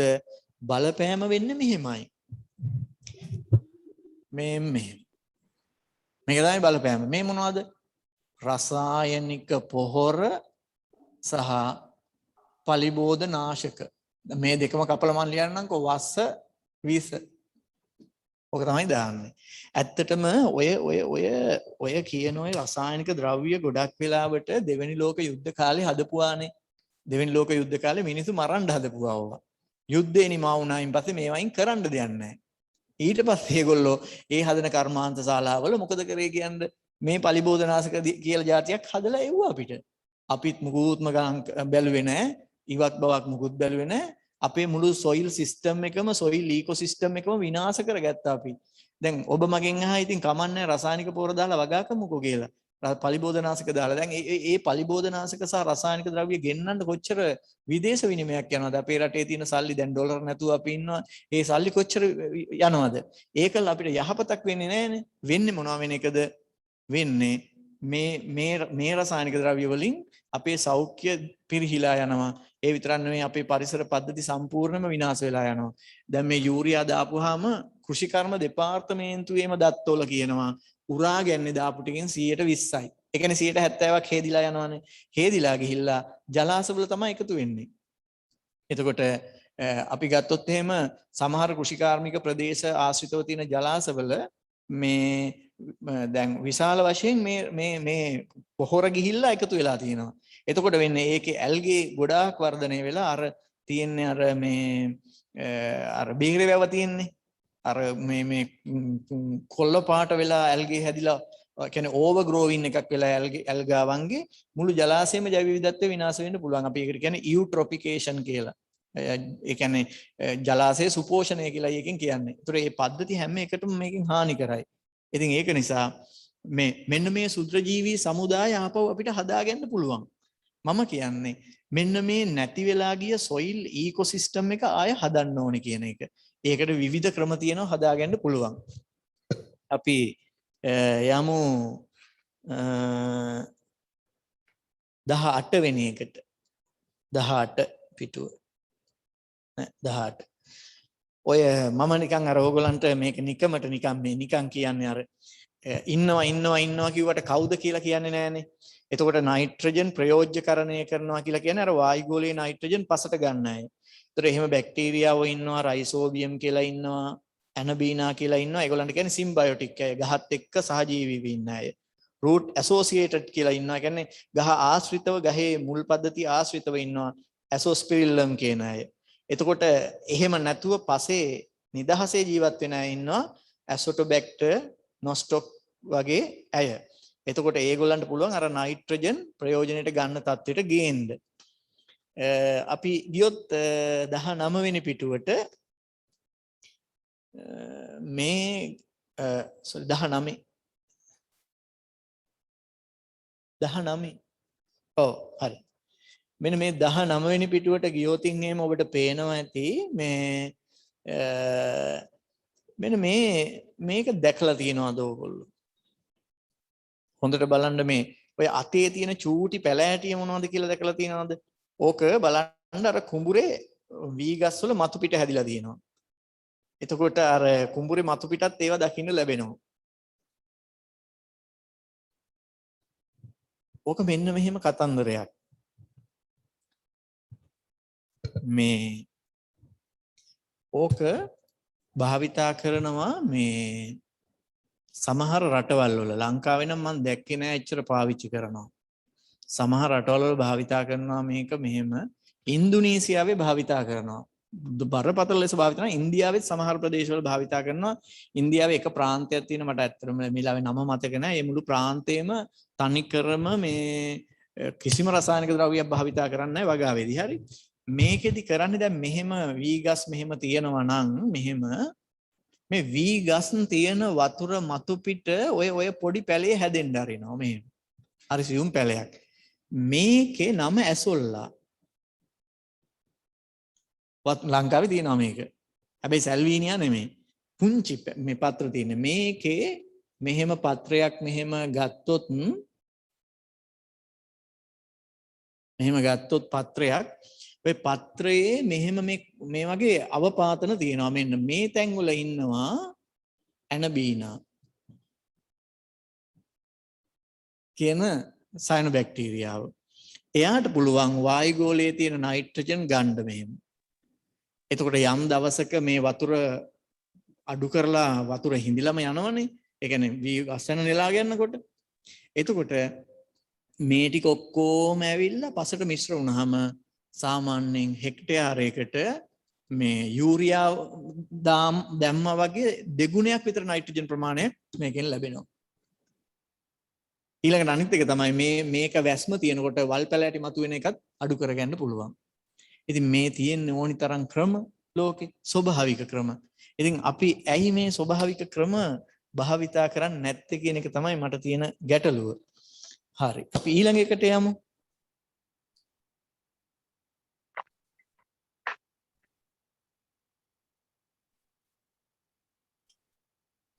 මේ ඊළඟ එකේ මේ මුල් පද්ධතිය දැක්කහම නිකන් අපිට හිතෙන්නේ එකපාරට ලෙඩක් හැදිලා වගේ කියලා. ඇත්තටම කියනවා නම් ඔබ අහලා තියෙනවා රනිල කියලා ශාක වර්ගයක්. ඒ රනිල ශාක හැම එකේම මුලේ තියෙනවා වගේ ගැට. ඒක ලෙඩක් නෙමෙයි. ඒකේ තමයි අර රයිසෝබියම් කියන බැක්ටීරියාව ඉන්නේ. ඒ රයිසෝබියම් බැක්ටීරියාවට පුළුවන් අර විදිහට වායුගෝලයේ තියෙන නයිට්‍රජන් ගන්න. ඊළඟට මේ මාලයක් වගේ, පබළු මාලයක් වගේ බලන්න මෙහා දිහා හොඳට. පබළු මාලයක් වගේ කෙනෙක්. හරි. ඔහොම පේන්නේ නැහැ ජීවිතේට කවදාවත්. ඔහොම පේන්නේ අධිබල අන්වීක්ෂයකින් බලපුවාම විතරයි. ඉතින් මේ බලන්න ඔය අර මං කිව්වා නේද මෙතන ඉන්නවා කියලා ඇනබීනා කියලා මේ ජීවියෙක් ඉන්නවා කියලා කිව්වනේ හැට පේන්නේ නැති. එයාට පුළුවන් කිව්වනේ වායුගෝලයේ තියෙන නයිට්‍රජන් අරගෙන ඉවර වෙලා මේ පසට දෙන්න. අන්න එයාගේ රූපයක් තමයි ඔබ දැක්කේ. ওই වගේ ඒවට කියන්නේ සහජීවී කියලා. ඒ කියන්නේ මේ ගහේ නම ඇසොල්ලා එක්ක බැක්ටීරියාව ඉන්නවා ඇනබීනා. මේ දෙන්නගේ සහයෝගය තියෙන්නේ මේ. හරි. එතකොට අපිට පුළුවන් ඒක වගා කරලා ඉවරලා මේක උඩ වගා කරන්න දෙයක් නැහැ. පොඩ්ඩක් ගිහින් දාපුවම කලාලයක් එළුවා වගේ ලස්සනට හැදෙනවා. එතකොට වල් පැලෑටි මතුවෙන්න තියෙන හැකියාවත් අඩු වෙනවා. හැබැයි මෙන්න මේකත් මතක තියාගන්න ඕනේ. මේ කිසිම ක්‍රමයක් ස්වභාව ධර්මයේ ක්‍රමයක් ක්ෂණික නැහැ. ක්ෂණික පටස් විදිහට කරන්න පුළුවන් වැඩක් නෙමෙයි මේවා. මේ වගා කරන ඇසොල්ලා වලින් තිර කරන නයිට්‍රජන් ටික ලැබෙන්නේ මේ ගහට නෙමෙයි. මේ ටික ඇවිත් පසට මිශ්‍ර කළා ඊට පස්සේ සීසෑමේදී නැත්නම් බිම් සකස් කරනකොට පසට මිශ්‍ර වෙලා අවසානයේ මේකේ ප්‍රයෝජනෙ එන්නේ ඊළඟ කන්නේ වී වගා කරනකොට ඒ ගස් වලටයි. ඒ නිසා ඔය මේ environmental friendly වගාවල මේ ක්ෂණික ක්‍රම නැහැ. ක්ෂණික ක්‍රම නැහැ. ඒවා දීර්ඝකාලීනයි. හැබැයි සස්ටේනබල්. ඒ කියන්නේ තිරසාරයි. ඒ කියන්නේ වැඩේ පටන් ගත්තට පස්සේ දිගටම අඛණ්ඩව යනවා. හොඳයි. ඊළඟට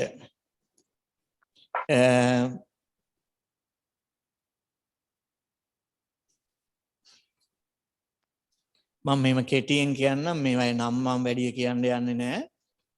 ඔය පසේ ඉන්න දැනට ලංකාවේ මේ අපේ ඔය සුද්‍ර ජීව විද්‍යා අංශය මගින් වෙන් කළ අරගෙන ඉන්න සුද්‍ර ජීවීන් ඔය පොස්පේට් ලබා දෙන්න පුළුවන් සුද්‍රජීවීන්, පොටෑසියම් ලබා දෙන්න පුළුවන් අය, සල්ප ලබා දෙන්න පුළුවන් අය සහ කොම්පෝස්ට් හදනකොට ඒක ජීර්ණය කරන එක වේගවත් කරන්න පුළුවන් ඇය. හරි. අපි ඊළඟ පිටුවට යමු. ඊළඟ පිටුවට ගියාම තියෙනවා මම අර ඉස්සෙල්ලා කියවනේ ශාකවලට වර්ධනය වෙන්න වර්ධක උත්තේජක ඕනි කියලා. ඔක්සින් ඕනි, සයිටොකයිනින් ඕනි, ගිබරලින් ඕනිනේ. ඒවා නිපදවන්න ගන්න සුද්‍රජීවීන් තමයි ඔය ඉන්නේ. මේ සියලු සුද්‍රජීවීන් විද්‍යාගාර තුල සම්පූර්ණයෙන්ම මේ වගා කළා මේ වන විට ඒ අධ්‍යයනය තහවුරු කරගෙන තියෙනවා මේගොල්ලෝ මේ භාවිතා කළ මේ වගාව කරන්න පුළුවන් බව. උඟුරු නෙවෙයිනේ. හරි.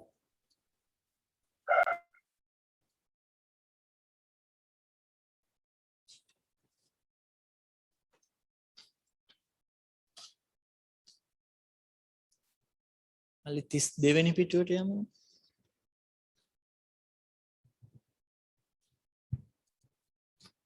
දැන් මේ සමහර අය අහනවානේ මේ ඔය කුමිසත්තුට මොකද්ද කරන්න කියලා. ඔය පිටුව බලපුවාම ඔබට තේරෙයි ඒක මේ කුමිසත්තු සම්බන්ධයෙන්ුත් විශාල වශයෙන් මේ තියෙනවා ජීව විද්‍යාත්මක ක්‍රම. ඒවා මෙච්චර කාලයක් ජනප්‍රිය නොවෙන්න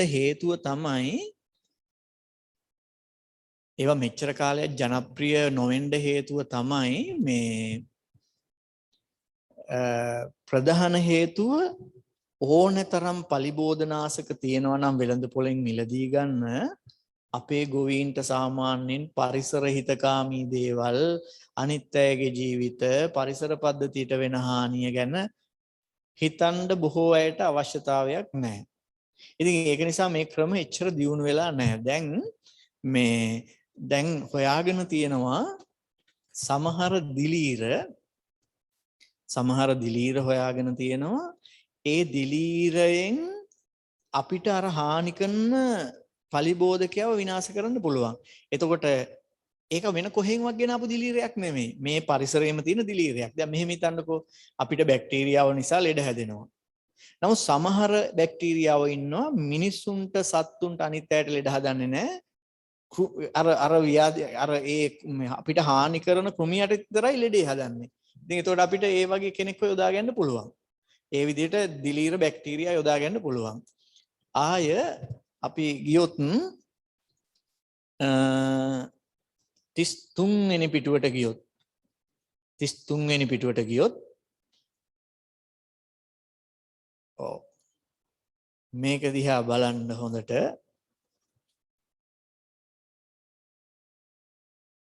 හරි. මේ මතකද මේ පහුගිය කාලේ සේනාදලඹුවා කියලා එකෙක් පැතිරිලා ගියා. ඒ සේනාදලඹුවා කියන එක්කෙනා පැතිරිලා ගියාට පස්සේ මම මේ දන්න උදාහරණයක් මේ කියන්නේ මේ එක විශාල බඩිරණු වලටනේ හානි කරන්නේ. බඩිරණු විශාල මහා පරිමාණීය වගාවක ඒ හිටපු ගොවිපළ කළමනාකාරවරයා මට කිව්වේ කෙමිකල් ගහන්න බලපුවාම එක සැරයක් කෙමිකල් ගහන්න යන වියදම ලක්ෂ 5ක්. ඉතින් එයා විකල්ප ක්‍රම හොයලා. එතකොට එක්තරා බඹර වර්ගයක් ඉන්නවා බඹරෙක් නෝ. හරිද? එතකොට සේනාදලඹුවා කියන්නේ මෙන්න මේ වාගේ කෙනෙක්. මේ වාගේ දලඹුවෙක්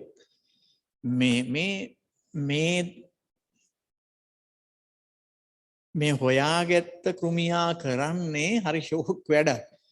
මේ ඇවිල්ලා මේ අපිට හිතකර එක්කෙනා. හිතකර කෘමියා හරි. මෙයා ඇවිල්ලා සේනා දලඹුවා. එතකොට මේ හිතකර කෘමියා නිදහස් කරපුවාම කෘමීන් සෑහෙන ප්‍රමාණයක් හදලා නිදහස් කරන්න ඕනේ. නිදහස් කරපුවාම මොකද වෙන්නේ? මූ ඇවිල්ලා මේකව විදිනවා. විදිනකොට මූ කල්පනා කරනවා ඇති මේ කොවිඩ් වලට එන්නත් විදිනවා වෙන්න ඇති කියලා. හැබැයි විදලා යනවා යන්න. දැන් මූට බය හිතෙනවා මේ මෙහෙම විදිනකොට මූ අල්ලගෙන කයි කියලා. මොකද මාව කයි අල්ලගෙන කියලා. හරි? හැබැයි මේ එහෙම හිතුවට මූ විදලා යනවා යන්න. ඊට පස්සේ මොකද දන්නවද වෙන්නේ? එතන මූ ගියා. ඌ විද්ද ගියා. අපි දන්නේ නැහැ මොකද්ද වුනේ කියලා. මොකක් වුණාද දන්නේ නැහැ. ටික දවසක් යනකොට මූට අමාරුයි. මූ කලේ මේ ඇතුළට බිත්තර දාලා ගියා. අර හිත කරපු මියාගේ බිත්තර දාලා ගියා. මේ බිත්තර පිපිරිලා හැදෙනවා චූටි පණුව జాතියක් මෙහෙම. ඒ පණුවන්ට කණ්ඩ දෙයක් නැහැ. උන් කන්නේ මේ දලඹුවාව. මේ විදිහට පුළුවන් වුණා ඒ ශේස්ත්‍රයේ සේනා දලඹුවාව මේ ලංකාවේ සම්පූර්ණයෙන්ම පාලනය කරන්න. ඉතින් ඒ වගේ ක්‍රම තියෙනවා ඕනි තරම්. ක්‍රම නැත්තේ නෑ. environmental friendly ක්‍රම ඕනි තරම් තියෙනවා. පැහැදිලිනේ? එතකොට ඒ නිසා මට ඕනි නම් මේ දත්ත මේ විද්‍යාත්මක නම් මේවා ඔක්කොම තියෙනවා. මම ඔබට පෙන්වන්නම් ලෝකේ වෙන රටවල් වල මේවා නිෂ්පාදනය කරනවා. ලංකාවෙත් නිෂ්පාදනය කරනවා. අපි ගියොත් බලන්න 30 වෙනි පිටුව වගේ ඇති. නෑ ඒක නෙමෙයි. අන්න ඔය තියෙන්නේ. ඒ කියන්නේ මේවා නිෂ්පාදනය කරනවා මේ. මේ තියෙන්නේ. හරි. එතකොට මේකයි මට කියන්න උවමනාව තියෙන්නේ. දැන් කාලෙත් සෑහෙන ගිහිල්ලා. මම මේ ඇත්තටම කියනවා නම් මේවයි ගොඩාක් ඩීටේල්ස් වලට යන්නේ නැතුව මට ඕනි පණිවිඩේ දෙන්නයි අවශ්‍ය. මං හිතන්නේ මෙතන ගොවි මහතුරු හෝ කවුරු හෝ නැතුව ඇති. නමුත් මෙතන ඕනි කරන්නේ මේ පණිවිඩය දෙන්න. මේක මේ මහ පොළොවේ කළ හැකිද කළ යුතුයද? කළ හැකිද කළ යුතුයද? මම කියන්නේ කළ හැකි කළ යුතුයි. මේ විස රසායනික ද්‍රව්‍ය තවදුරටත් මේ මහ පොළොවට යොදන්නේ නැතුව අපි මේ ස්වභාව ධර්මය අවබෝධ කරගෙන ඒ ස්වභාව ධර්මය අනුව යන්න ඕනේ. දැන් පොඩි උදාහරණයක් මම ඔබට කියන්නම් මෙහෙම. තව අපිට වැරදිච්ච තැන්. අපිට වැරදිච්ච තැන් තියෙනවා මේකේ. අර මං ඉස්සෙල්ලා කියපු පොතේ මේ ඒ සමහර තැන් තියෙනවා මේ අපිට වැරදිච්ච තැන් හරි ලස්සනට කියලා තියෙනවා. ඒකත් මම ඔබට පැහැදිලි කරන්නම්කෝ.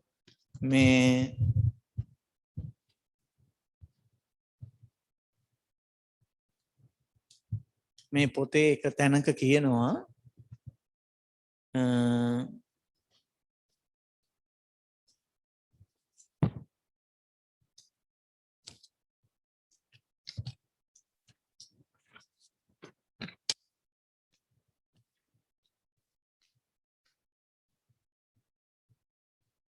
මේ අවුරුදු 70කට කලින් ලියපු පොතක්. මේ බලන්න මේ ලස්සන ප්‍රකාශයක් මේක. අනුන්ගේ හිස රදය පවා තොහොතින් පිළිගෙන තමාගේ පාරම්පරික උතුම් දෙයට නිගා දෙන සිංහල මෝඩයින්ට නින්දා වේවා. සිංහල උදැල්ලෙන් සිංහල ගොවිතැන කළ කාලයේ යකඩ සාදන්නා, කම්මල්කාරයා, ලී කපන්නා ආදී වශයෙන් කොතෙක් දෙනා රක්ෂාව ලබන්නා හොද. කෙතරම් මුදලක් ලංකාවේ ඉතිරි වීද යනාදී කරුණු ගැන දැන්වත් සිතා බැලිය යුතුය. පැරණි උදැල්ල මේ කාලයට නොගැලපේ නම් කාලානුරූපව වෙනස් කරගනු විනා එය සම්පූර්ණයෙන්ම ඉවත දමා යුරෝපීය උදැල්ලට බැසීම දියුණුවන ජාතියක ලක්ෂණයක් නොවේ.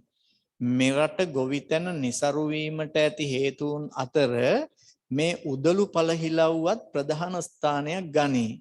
එංගලන්ත වාසීන් පමණක් පෝෂණය කරනු සඳහා ඔවුන් සාදන හැම නොවටිනා බඩුවක්ම මේ රටවල් වලට ගොඩබා මේ රටවල් වල පැවතෙන ජාතික කර්මාන්තයන් විනාශ කරලීම දැහැමි ආණ්ඩුවක සිරිත නොවේ.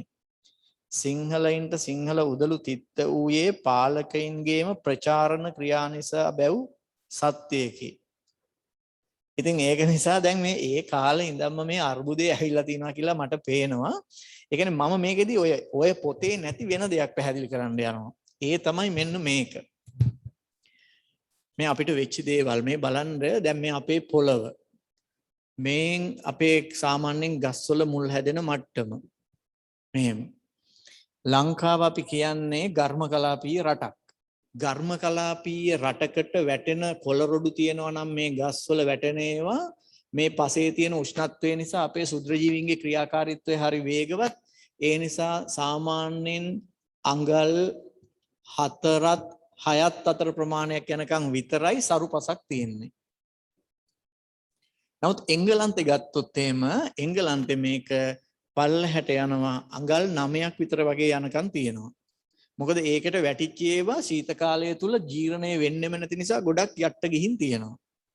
එතකොට අපේ ඉස්සර තිබුණු ගැමි නගුල හදලා තිබුණේ පස පෙරලෙනකොට මේ විදිහට ගැමි නගුල හදලා තිබුණේ ඒ නගුල් තලයෙන් මෙහෙම පස පෙරලෙනකොට මෙන්න මේ අඟල් 4ක් 6ක් විතරයි පෙරලෙන්නේ. ඒ කියන්නේ මෙන්න මේ ටිකේ තමයි පස පෙරලෙන්නේ. ඒක හරියටම හරි. නමුත් එංගලන්තේ නිෂ්පාදනය කරපු නගුල් ලංකාවට ගෙනාවට පස්සේ අඟල් 9ක් 10ක් විතර අර තැටි නගුලෙන් එහෙම ඊටත් වඩා යට යනවා. කල්පනා කරලා බලන්න මෙන්න මේ ටික තමයි සරුපස. මෙතන සරුපස. මේ පහළ තියෙන්නේ පාංශු මාතෘ ද්‍රව්‍ය. ඒවය කිසිම පෝෂණයක් නැහැ. ඒවා තාම පස් බවට පත් වෙමින් පවතින ටික. දැන් බලන්න මේම යටට කපපුවාන් පස්සේ මේ නගුලෙන් මෙහෙ විදිහට මේ පස් කුට්ටිය උස්සලා අනිත් පැත්ත දාපු ගමන් අර નિසරු පස් ටික උඩට එනවා, සරු පස් ටික යටට යනවා. මේකෙන් බරපතල හානියක් ලංකාවේ සිද්ධ වෙලා තියෙනවා. ඉතින් ඒ නිසා ඒ රටට ගැලපෙන්නා වූ ක්‍රමවේදයන් තියෙනවා. අපි මේවා ගැන දැන්වත් යම්කිසි මට්ටමකට හිතන්න ඕනි. ඉතින් ඒකයි මගේ මේකේ මේ අද කරන මේ වැඩසටහනෙත් ප්‍රධාන පරමාර්ථය. ඊළඟට අපි අන්තිම පිටුවට යනවා.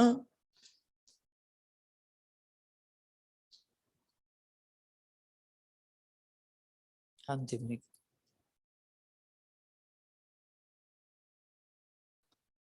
මේක චුට්ටක් කියවලා බලන්න.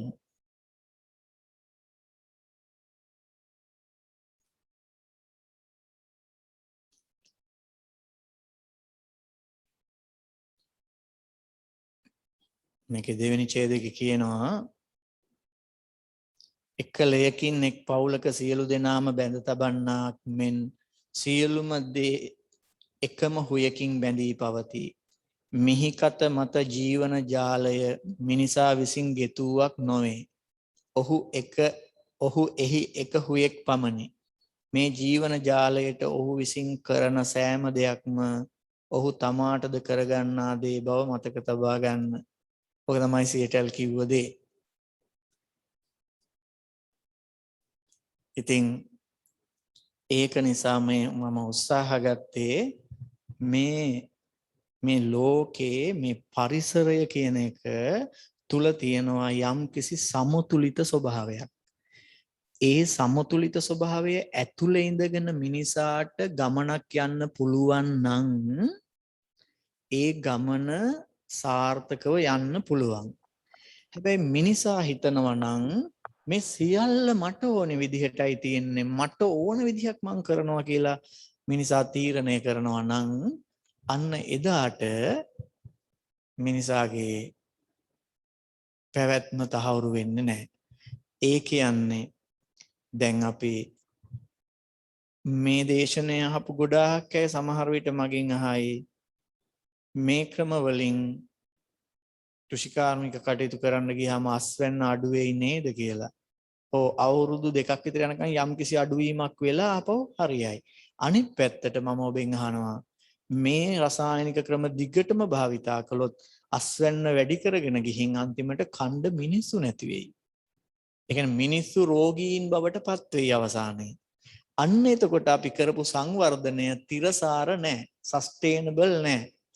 ඒ කියන්නේ සස්ටේනබල් ඩිවලොප්මන්ට් කියන්නේ අපි කරන ඩිවලොප්මන්ට් එක බිඳ වැටෙන්නේ නැතුව ඉන්න ඕනේ.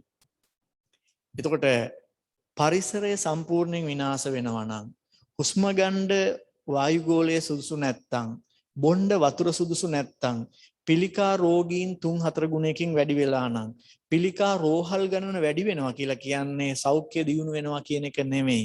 වකුගඩු රෝහල් ගණන වැඩි වෙනවා කියන්නේ සෞඛ්‍ය දියුණු වෙනවා කියන එක නෙමෙයි. එතකොට ඒ නිසා අපි තිරසාර විසඳුමකට යනවා නම් ඒ තිරසාර විසඳුමක් ඕනි තැනක තියෙන්නේ සෝබාධාමට අනුගතව අවනතව ගිය ගමනක් විතරයි සස්ටේනබල් වෙන්නේ.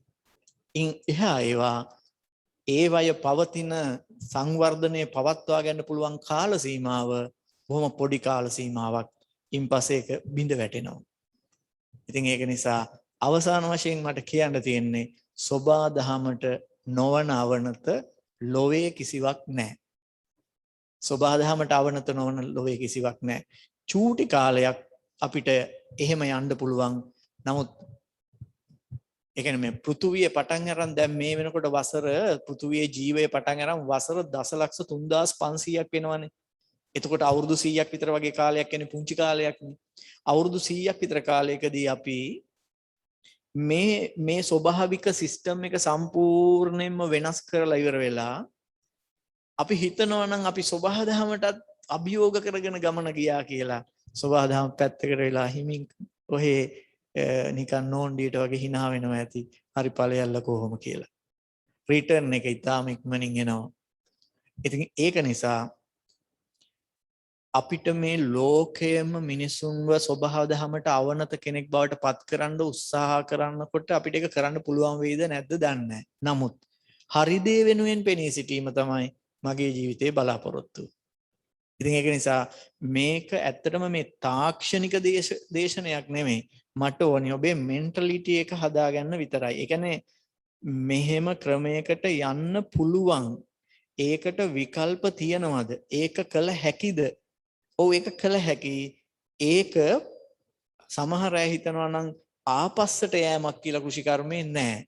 සුද්ධ ජීව විද්‍යාව යොදාගෙන ආපහු ඉදිරියට යනවා. හැබැයි environmental friendly විදිහට, පරිසර හිතකාමී විදිහට තමයි ඉස්සරහට යන්නේ. ඉතින් ඒක නිසා ඒක කර හැකි දෙයක්. හැබැයි ඒක කරන්න පුළුවන් වෙන්නේ පරිසර හිතකාමී, පරිසර හිතවේදී, මානව හිතවාදී අයට විතරයි මේ තීරණය ගන්න පුළුවන් වෙන්නේ. ඉතින් ඒක නිසා මේ මතය වෙනුවෙන් පෙනී සිටින්න කියලා ඔබ සියලු දෙනාගෙන්ම ඊටාම ආදරයෙන් ඉල්ලා සිටිනවා. ඉතින් මෙතනින් මගේ කතිකාව නතර කරනවා. ඉතින් මට මේ අවස්ථාව ලබා දුන්නු දර්ශන රුවන් මල්ලි ඇතුළු මේ මා සමග සම්බන්ධ වෙලා මේකට සවන් දුන්න සියලුම දෙනාට බෙහෙවින්ම ස්තුතිවන්ත වෙනවා. තෙරුවන් සරණයි සියලු දෙනාට.